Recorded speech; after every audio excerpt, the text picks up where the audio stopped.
नमस्कार, न्यूज 18 मध्य प्रदेश छत्तीसगढ़ देख रहे हैं आप और खबरों की शुरुआत करेंगे। कमलनाथ के इमरती देवी को आइटम बोलने पर हुए विवाद के बाद अब प्रदेश में एक और विवाद छिड़ सकता है। कमलनाथ के बयान को आपत्तिजनक बताने वाली इमरती देवी ने अब खुद विवादित बयान दिया है, जिसका वीडियो सोशल मीडिया पर जमकर वायरल हो रहा है। पूर्व सीएम कमलनाथ द्वारा आइटम कहे जाने के बाद इमरती देवी के साथ साथ सीएम शिवराज समेत कई बीजेपी नेता नाराजगी जता चुके हैं, मगर अब खुद शिवराज सरकार में मंत्री और डबरा विधानसभा से बीजेपी प्रत्याशी इमरती देवी ने एक सभा में सारी मर्यादा पार कर दी। इमरती देवी ने कमलनाथ को लेकर विवादित बयान दिया। तो कमलनाथ के आइटम बताने के बयान पर, इमरती देवी को आइटम बताने के बयान पर बीजेपी लगातार हमलावर रही, यहां तक कि चुनाव आयोग में भी शिकायत कर दी गई। अब इमरती देवी के जरिए ही मंच से कमलनाथ पर विवादित बयान दिया गया है। हम बता दें, हम सही बात करते हैं। हमारे ना चाहे दतिया जिले में समझ लो, चाहे ग्वालियर में समझ लो, वैसे आदमी होते ना कबाड़ी टाइप के, वो तो बस पूरा कुछ शराबी कबाड़ी ऐसे ही वो बैठे रहते हैं, बहुत दूर पी पा के वो मेला निकलते तो क्या आइटम जाला, तो ऐसे ही लोग लपंगे कमलनाथ बन गए। ग्वालियर के डबरा से बीजेपी प्रत्याशी और शिवराज सरकार में मंत्री इमरती देवी को एक सभा से लौटते हुए किसानों ने घेर लिया। किसान धान का समर्थन मूल्य बढ़ाने की मांग कर रहे थे और इस दौरान मंत्री इमरती देवी और किसानों में लंबी बहस हुई। बात पार्टी पर आई तो इमरती देवी ने कहा कि पार्टी जाए भाड़ में। इस दौरान उन्होंने कहा कि वो किसान की बेटी हैं और किसानों के हित की ही बात कहती रहेंगी। हालांकि कुछ समय बाद ही अपने बयान पर इमरती देवी सफाई भी देती नजर आई। उन्होंने कहा कि वहां कुछ कांग्रेस के लोग भी किसानों के साथ थे जो कांग्रेस पार्टी की बात कर रहे थे। उन्होंने पार्टी की बात कही तो मैंने कांग्रेस को लेकर कहा कि पार्टी भाड़ में जाए। मुख्यमंत्री बनने के बाद क्या हुआ? पार्टी जाए भाड़ में। मंत्री जी सुनो, मंत्री जी नहीं टैप कर लो, फेमस कर देना कि इमरती देवी किसानन की है, किसान की मोड़ी है, गरीब की बेटी। मैं पार्टी की लड़ाई नहीं लड़ूंगी, मैं किसानों की लड़ाई लड़ूंगी। तो मैंने कहा क्या कुछ चिंता कर रहे हैं, मैं किसानन के साथ हूँ, मजदूरों के साथ हूँ, मैंने किसानी करी, मैं किसान की बेटी। तो बोल के हमारे संगे क्या तुम धरने पे बैठोगी? उधर से आई कांग्रेस पार्टी जिंदाबाद, तो हमने कहीं भाड़ में जाए ऐसी पार्टी, हमें क्या लेने देने। ये निश्चित तौर पर जो मैं मध्य प्रदेश की जो 28 सीट है उनका चुनाव का जो माहौल है, अभी मैं 5-7 दिन से डबरा में रह रहा हूँ। डबरा का जो मतदाताओं का जो व्यू है, जो मतदाताओं का जो फीडबैक मिल रहा है, उस फीडबैक से भारतीय जनता पार्टी और इमरती देवी जी पूरी तरह भांप गए हैं, समझ गए हैं कि यहाँ का मतदाता इस बार बीजेपी को घर बिठाने की प्लानिंग कर चुका है। अब इमरती देवी इस तरह के स्टेटमेंट दे रही है कि भारतीय जनता पार्टी भाड़ में जाए, पार्टी भाड़ में जाए। इससे ये आभास होता है कि इमरती देवी जी पूरी तरह बौखला गई हैं, उनका संतुलन खो चुका है और आए दिन ऊल जलूल स्टेटमेंट दे रही हैं। इससे मुझे लगता है कि उनकी पार्टी और उनका नेतृत्व और खुद प्रत्याशी पूरी तरह भयभीत है। कि डबरा की जनता को मैं बधाई देना चाहता हूं कि अभी तो मतदान हुआ नहीं है, मतदान के पहले ही प्रत्याशी अपने हथियार डालने की स्थिति में आ गया है। इमरती देवी के बयान पर मंत्री विश्वास सारंग ने भी सफाई दी है। उन्होंने कहा कि इमरती देवी ने अपने बयान पर सफाई दे दी है और एक समर्पित कार्यकर्ता हैं वो। विश्वास सारंग ने कहा कि कांग्रेस का डर्टी ट्रिक्स डिपार्टमेंट बीजेपी को बदनाम करने के लिए सक्रिय है। देखिए, इमरती देवी जी ने इस बात का स्पष्टीकरण दे दिया है कि ना उन्होंने इस तरह का कोई बयान दिया है और ना ही उनका इस तरह का कोई मंतव्य है। इमरती देवी जी भारतीय जनता पार्टी के अनुशासित कार्यकर्ता हैं और उन्होंने भारतीय जनता पार्टी के विचार के माध्यम से समाज सेवा का निर्णय लिया, इसीलिए वो भाजपा में शामिल हुई है। उन्होंने कांग्रेस को इसीलिए छोड़ा है कि कांग्रेस इस देश में विघटन की राजनीति को आगे बढ़ाती है। पर इस तरह के लगातार जो बयान भारतीय जनता पार्टी के नेताओं के खिलाफ मीडिया में और सोशल मीडिया में आ रहे हैं, मेरा स्पष्ट आरोप है कि कांग्रेस पार्टी का पीसीसी में डर्टी ट्रिक्स डिपार्टमेंट बहुत तेजी से काम कर रहा है। वो मध्य प्रदेश की और चुनाव की राजनीति को बिगाड़ना चाहता है, क्योंकि कमलनाथ जी और कांग्रेस के नेताओं को ये बात लगती है कि वो पूरी तरह जमीन खो चुके हैं मध्य प्रदेश में, इसलिए वो कन्फ्यूजन की राजनीति को आगे बढ़ाना चाहते हैं। इस तरह के भारतीय जनता पार्टी के किसी भी नेता ने कोई बयान नहीं दिया है। और बड़ी खबर है इंदौर से। सांवेर में कमलनाथ की सभा के आयोजक पर केस दर्ज किया गया है। पाल कांकरिया में हुई सभा के लिए 600 लोगों की अनुमति दी गई थी, लेकिन दावा किया जा रहा है कि सभा में हजारों की भीड़ थी। साथ ही सोशल डिस्टेंसिंग का पालन भी यहां पर नहीं किया गया और ऐसा आरोप लगाते हुए पूर्व सरपंच हरि सिंह कलोता पर चंद्रावतीगंज थाने में एफआईआर की गई है। तो सांवेर से बड़ी खबर है और आपको बता दें कि पीसीसी चीफ कमलनाथ की सभा के आयोजक पर केस दर्ज हुआ है। पाल कांकरिया में हुई सभा के लिए 600 लोगों की अनुमति दी गई थी, लेकिन जो दावे किए जा रहे हैं उसके हिसाब से सभा में हजारों की भीड़ थी और सोशल डिस्टेंसिंग का भी पालन यहां पर नहीं किया गया है। आगे बढ़ते हैं। मध्य प्रदेश के उपचुनाव पर अब दशहरे का रंग भी चौथा जा रहा है, क्योंकि दशहरे से पहले ही उपचुनाव में पचीसानंद की एंट्री हो गई है। जहां रावण तो सुना होगा आपने, लेकिन यहां पचीसानंद की चर्चा हो रही है। कांग्रेस के प्रदेश सचिव राकेश सिंह यादव ने पचीसानंद का पोस्टर जारी किया है। पोस्टर में बाकायदा पचीसानंद दहन की तारीख और समय भी लिखा गया है और लिखा गया है, दशहरे पर होगा लोकतंत्र से विश्वासघात करने वाले प्रतीकात्मक पचीसानंद रावण का दहन। पचीसानंद को कांग्रेस उन विधायकों से जोड़ रही है जो पाला बदलकर कांग्रेस से बीजेपी में शामिल हुए हैं। जैसे देखिए, गद्दार तो वो हैं जिस खानदान ने इस देश की अस्मिता को तार तार किया और कश्मीर का मुद्दा यूएन में ले जाकर कश्मीर को विवादित किया। गद्दार तो वो हैं जिन्होंने बोफोर्स कांड किया। गद्दार तो वो हैं जिन्होंने आपातकाल लगाया। गद्दार तो वो हैं जिन्होंने नेशनल हेराल्ड का घोटाला किया। गद्दार तो वो हैं जिन्होंने आतंकवादियों को संरक्षण देने की बात की।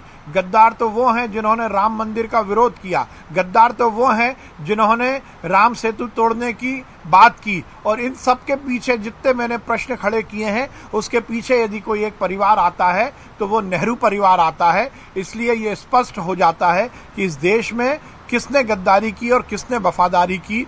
वो कांग्रेस के पूर्व विधायक जिन्होंने जनता के कृतज्ञता ज्ञापित करने के लिए, जनता के वोट का ऋण चुकाने के लिए कांग्रेस छोड़ी, वो इस मध्य प्रदेश की जनता के प्रति वफादारी को प्रदर्शित करने वाले नेता हैं और इसीलिए 28 के 28 विधानसभा में भाजपा के सभी प्रत्याशी जीतेंगे।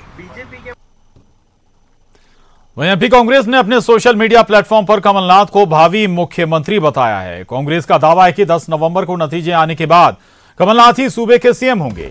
उधर बीजेपी ने कमलनाथ को भावी मुख्यमंत्री बताने पर तंज कसा है। बीजेपी का दावा है कि चुनाव के नतीजों के बाद कांग्रेस नेताओं की प्रदेश से विदाई होगी।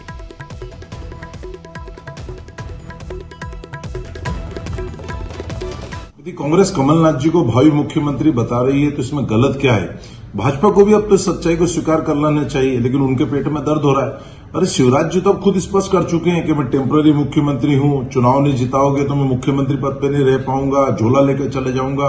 कल भी उन्होंने मुरैना में कहा। और कमलनाथ जी को जिस प्रकार से जन समर्थन मिल रहा है, उनकी सभाओं में हजारों लोगों की भीड़ आ रही है, बगैर बुलाए आ रही है, लगातार जनता का हमें समर्थन मिल रहा है, उससे स्पष्ट हो रहा है कि 28 क्षेत्रों में हम चुनाव जीत रहे हैं। कमलनाथ कांग्रेस तो कमलनाथ जी को भावी राष्ट्रपति के तौर पर लिखे, कहे, बताए, मजाक उड़ाए, उनकी मर्जी।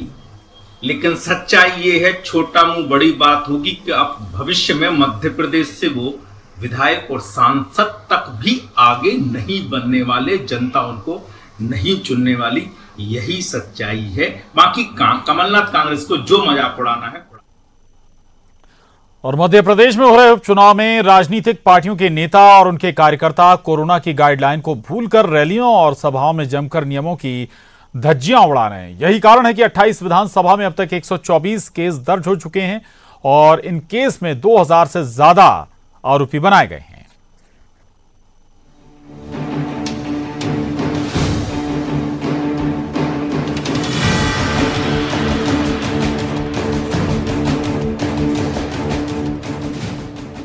उपचुनाव के 28 सीटों पर आचार संहिता उल्लंघन और कोविड-19 का पालन नहीं होने पर 124 मामलों में 2087 लोगों के खिलाफ केस दर्ज किए गए हैं।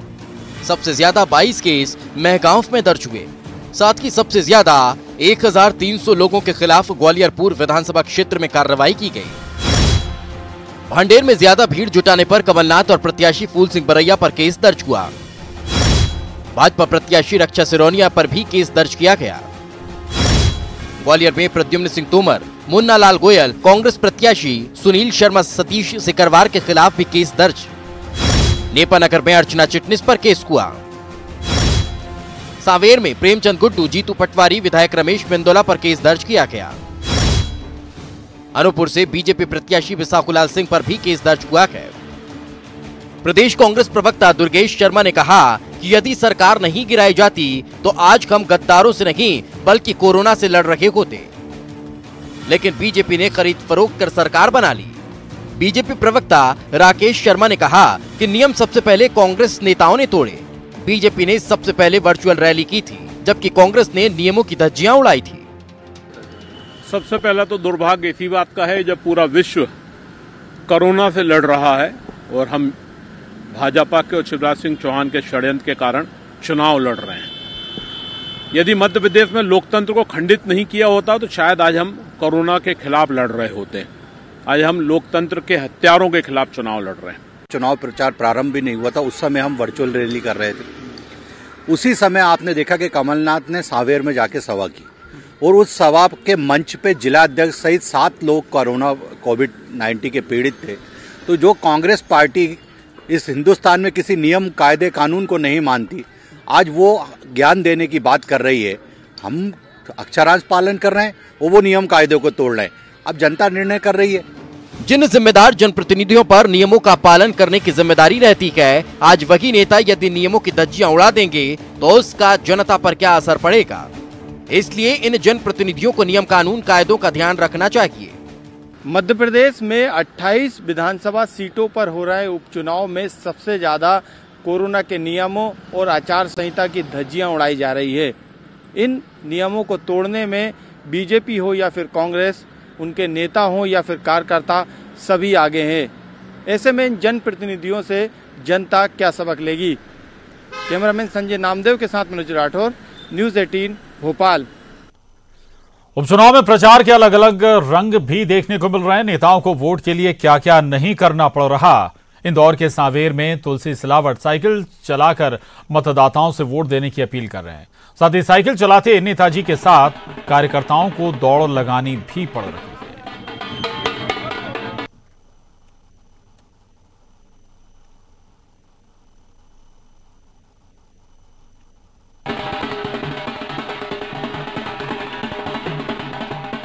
बढ़ते हैं। मोबाइल के नेटवर्क की परेशानी की कहानी नई नहीं पुरानी है। गांव में तो हाल और भी बेहाल हैं, लेकिन इसका हल अपनी जुगाड़ टेक्नोलॉजी से दमोह जिले के बलदाऊ ने खोज निकाला है। इनके जुगाड़ से गांव वालों के ऑनलाइन काम को अब आसान बना दिया है।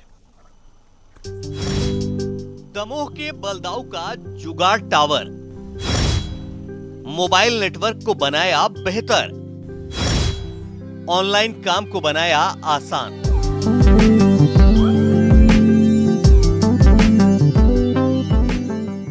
ये जो टावर देख रहे हैं आप, इसके आगे बड़ी बड़ी कंपनियों के मोबाइल टावर फेल है जनाब। लेकिन बलदाऊ के जुगाड़ वाला ये टावर पास है, क्योंकि जुगाड़ से बना ये टावर खास है। इसने नेटवर्क की रोजाना की परेशानियों को दूर कर दिया है।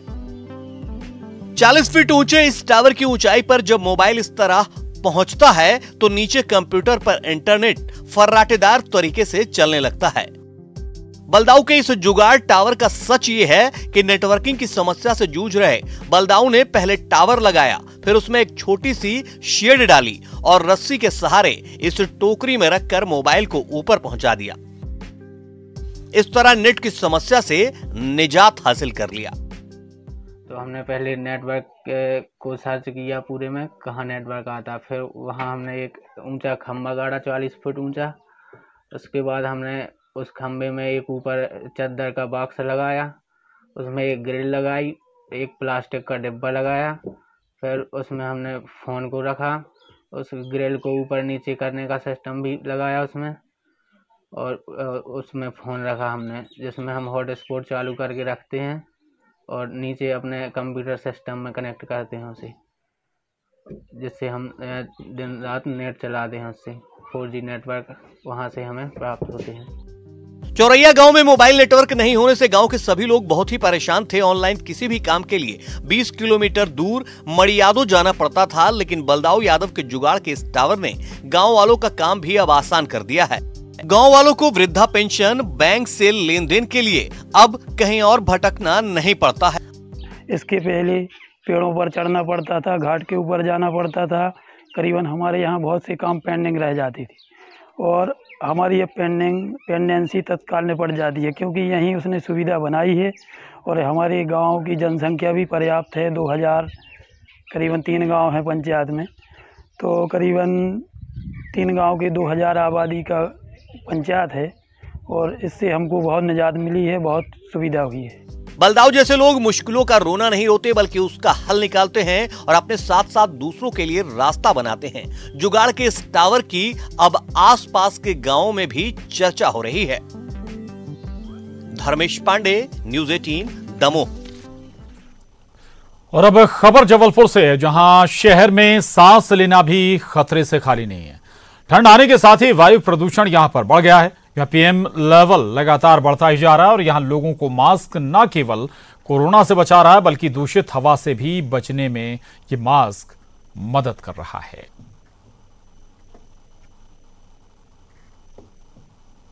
शहर की आबो हवा और ज्यादा जहरीली हो रही है। जी हाँ, ये हम नहीं कह रहे, बल्कि खुद प्रदूषण नियंत्रण मंडल बोर्ड का क्वालिटी इंडेक्स को जो मॉनिटर है वो बतला रहा है कि आखिर किस प्रकार से शहर की आबो हवा है, जो पीएम लेवल है वो किस तरीके से आगे बढ़ रहा है। जो स्टैंडर्ड कहता है कि पीएम 10 का लेवल करीब 100 होना चाहिए, वो 178 दर्ज किया जा रहा है, जबकि जो पीएम 2.5 का लेवल है, जो 60 स्टैंडर्ड बताया जाता है, वो 69 दर्ज किया गया है। इसके साथ ही साथ अन्य जो पैरामीटर्स होते हैं एयर क्वालिटी इंडेक्स के, वो भी कहीं ना कहीं ज्यादा जो है दर्शा रहे हैं। तो बेशक कोरोना संकट काल में एक और जहां कहीं ना कहीं मास्क पहनकर ही लोगों ने दूरियां बनाई थी और संक्रमण से बचने के लिए एक सुरक्षा कवच एक अपने फेस पे कहीं ना कहीं रखा था, इस लिहाज से अब ठंड जब बढ़ रही है तो जो एयर क्वालिटी इंडेक्स में दर्शाते हुए आंकड़े वो बतला रहे हैं कि फिलहाल मास्क को हटाना कहीं ना कहीं और ज्यादा दिक्कतदायी हो सकता है। तो फिलहाल जिस प्रकार से ठंड और अधिक बढ़ेगी तो एयर क्वालिटी का लेवल और कहीं ना कहीं ज्यादा घटेगा और प्रदूषण नियंत्रण बोर्ड का जो पैमाना है वो इस ओर कहीं ना कहीं इशारा भी कर रहा है।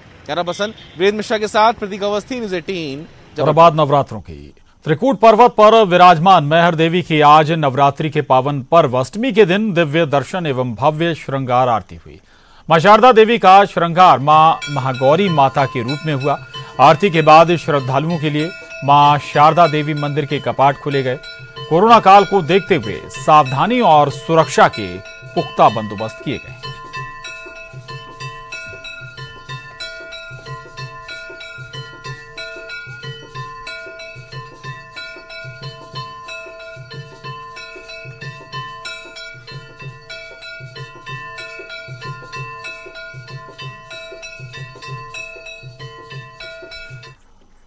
और जबलपुर के बंगाली क्लब में महाअष्टमी की पूजा की जा रही है। कोरोना संकट की वजह से ज्यादा लोगों को इस पूजा में शामिल नहीं किया गया है। इस पूजा में लोग वर्चुअल शामिल हो रहे हैं। पूजा में सोशल डिस्टेंसिंग का भी पालन किया जा रहा है।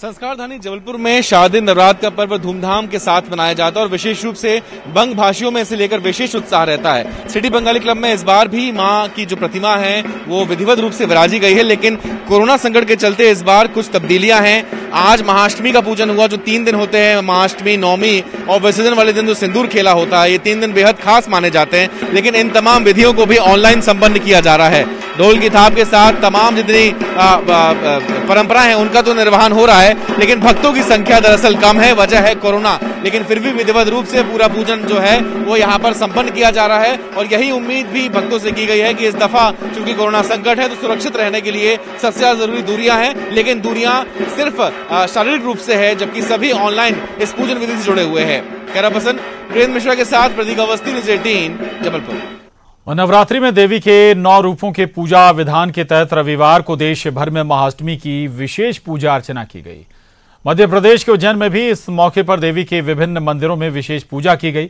यहाँ के प्रसिद्ध 24 खंबा माता मंदिर में महाअष्टमी पूजा के मौके पर पारंपरिक रूप से नगर का आयोजन किया गया। इस अवसर पर उज्जैन के कलेक्टर ने मां दुर्गा की आरती की और परंपरा के मुताबिक देवी को मंदिर प्रसाद भोग लगाया गया। पूजा के बाद महिला पुरुष सभी श्रद्धालुओं ने माता का ये विशेष प्रसाद ग्रहण किया।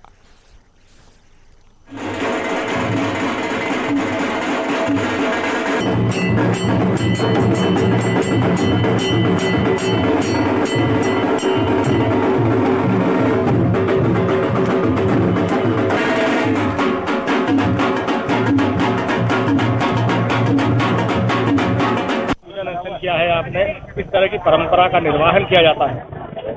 एक उज्जैन की बहुत गौरवशाली परंपरा है जो महाअष्टमी पर नगर पूजा होती है और कहते हैं कि राजा विक्रमादित्य के समय से ये पूजा चली आ रही है और शहर की सुरक्षा के लिए, यहाँ के नागरिकों के कल्याण के लिए ये पूजा हमेशा से करी जाती रही है और उसी परंपरा के तहत, उसी गौरवशाली परंपरा के तहत शहर का प्रतिनिधि के तौर पर मेरे द्वारा ये पूजा संपादित करी गई है। आज इस महाअष्टमी के शुभ पर्व पर मैं सभी को बहुत बहुत शुभकामनाएं भी देता हूं।